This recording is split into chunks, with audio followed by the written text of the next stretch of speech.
안녕하세요. 부자오빠입니다. 세배 레버리지인 속슬과 TQ도 분할 매수하면 장기 투자할 수 있다는 것을 보여드리기 위해서 제가 한 달 정도 됐나요? 아마 한 달도 안 된 것 같은데 새로 개설했던 인증용 계좌입니다. 현재 약 50주씩 보유를 하고 있는데 오늘 프리장부터 많이 빠지고 있길래 제가 추가 매수를 또 진행을 했습니다. 매수하기 전 수익률이 이제 속설 같은 경우는 마이너스 전환이라서 약 마이너스 5.6%, TQ는 0.8% 간신히 지금 수익권을 유지하고 있는데 TQ는 33.88달러에 10주, 그 다음에 속설은 18.02달러에 10주 이렇게 추가 매수를 진행했더니 속설 수익률이 마이너스 4.84%, TQ는 0.5%, 큰 변화는 없지만 속설 같은 경우는 수익률이 살짝 올라왔죠. 자, 이렇게 추가 매수를 들어갈수록 수익률 방어를 할 수가 있습니다. 그래서 그토록 여러분들이 두려워하는 닷컴버블급 폭락장이 와도 꾸준히 분할 매수를 들어가면 마이너스 99% 수익률은 절대로 나올 수가 없습니다. 자, 이렇게 10주씩 추가 매수를 해서 이제 60주씩으로 맞췄는데 수량이 조금씩 이제 불어나고 있죠. 이건 제가 인증용으로 따로 이제 최근에 개설한 거라 수량이 많지는 않지만 이 의도 자체가 세배 레버리지도 분할 매수하면 장기 투자할 수 있다 이런 것을 보여드리기 위한 것이기 때문에 하락장에서도 수익률이 그렇게 곤두박질 치지 않는다는 점, 그리고 수량이 조금씩이나마 계속 늘어나고 있다는 점, 그리고 이렇게 하락장에서 참고 분할 매수를 하면 상승장이 왔을 때 한 방에 크게 보상을 받을 수 있다는 점, 저는 이걸 보여드리기 위해서 꾸준히 매수를 진행을 하고 있는 겁니다.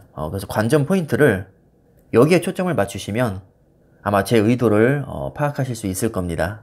저의 매수 원칙은 아주 단순합니다. 제가 5가지 정도로 추려봤는데 첫째, 여유자금으로만 매수합니다. 저는 분명히 말씀드리지만 인증용 계좌를 포함한 제 모든 주식 계좌는 100% 여유자금으로만 운영합니다. 그래서 정말 최악의 경우 뭐 그냥 다 날려도 먹고 사는 데는 전혀 지장이 없습니다. 당연히 기본 마인드도 무리하게 대출받아서 투자한 사람과 차이가 날 수밖에 없겠죠. 그리고 두 번째, 저는 타이밍 안 재고 그냥 기계적으로 꾸준히 분할 매수합니다. 뭐 오늘 매수한 이유 특별히 없습니다. 그냥 주가가 빠지니까 매수하는 거죠. 세 번째, 매도는 급전이 필요할 때만 합니다. 평생 보유 개념으로 이제 접근을 하는 건데 저는 여유자금으로만 운용하기 때문에 사실 매도할 일이 거의 없습니다. 왜냐하면 돈이 필요할 것 같으면 애초에 매수를 적게 들어가거든요. 그리고 설령 급전이 필요하다고 해도 제가 평소에 가지고 있는 여유자금으로 어느 정도 충당이 되기 때문에 뭐 주식을 매도할 정도의 급전이 필요한 경우는 뭐 아직까지는 거의 없었던 것 같습니다.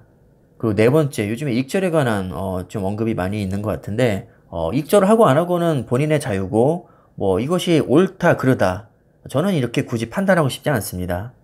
상승장에서 익절 잘못하면 뭐 손해볼 수 있는 것이고요. 하락장에서 타이밍 좋게 익절하면 이득을 볼 수도 있죠.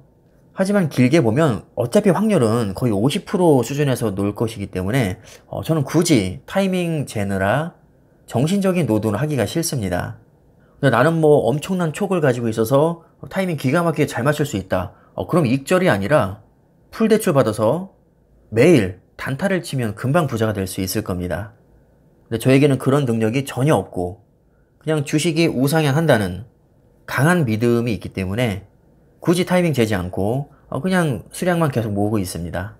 그 다음에 다섯 번째, 저는 글로벌 최상위 레벨만 매수합니다. 뭐 예를 들면 S&P 500, 나스닥 100, 필라델피아 반도체, 엔비디아, 삼성전자 제가 평소에 많이 언급하는 종목들 위주로만 저는 보유를 하고 있습니다. 그래야 하락장에서 걱정이 덜 되기 때문입니다. 만약에 그저 그런 기업에 투자하고 있다면 한 방에 훅 갈 수 있기 때문에 아무래도 상대적으로 많이 불안하겠죠. 그래서 저는 안정성이 아주 중요하다고 생각을 해서 세계 최고의 지수 또는 기업에만 투자를 합니다. 그리고 요즘에 이런 질문도 많이 하시죠. 분할 매수하다가 현금이 바닥났는데 어떻게 해야 되냐? 자, 여기에 대한 제 대답은 이렇습니다. 각자가 처한 상황에 맞게 현금 비중은 잘 조절을 해야 됩니다. 현금이 바닥나서 두 다리 쭉 뻗고 잠을 못 잘 정도면 애초에 현금 조절에 실패했다고 보는 게 맞습니다. 이 정답이 있을 수 없는 게 모두가 다 상황이 다릅니다. 그리고 멘탈도 다 다르죠. 심지어 투자하고 있는 종목도 다 다릅니다. 그런데 어떻게 현금을 무조건 몇 프로 보유해라 이렇게 말할 수가 있을까요?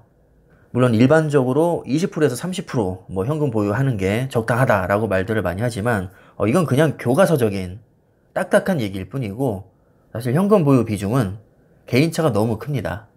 현금 흐름이 좋지 못하다면 최소한 멘탈이 나가지 않을 정도의 현금은 남겨두는 게 좋습니다. 왜냐면 내가 추가로 현금을 확보하기가 힘들기 때문에 너무 많이 들어가 있는 상태에서 폭락장을 얻어맞으면 아무래도 힘들 수밖에 없습니다. 근데 이것도 단정 지을 수가 없는 게 어떤 사람은 현금 80% 비중을 들고 있어도 폭락장에서 멘탈이 나갈 수 있고요. 또 어떤 사람은 10%만 들고 있어도 아무렇지 않을 수 있습니다. 워낙에 개인차가 크기 때문에 본인의 투자 성향 또는 그릇에 맞게 적절히 조절하면 됩니다. 절대적인 기준은 없습니다. 왜냐하면 사람마다 다 다르기 때문입니다. 하지만 보편적으로 이렇게 말할 수는 있겠죠. 내가 당장 현금이 없어도 향후 30년간 분할 매수를 들어갈 계획이다. 자, 그렇다면 앞으로 만회할 기회가 많기 때문에 당장의 현금 비중이나 수익률에 그렇게 일일비할 필요가 없습니다.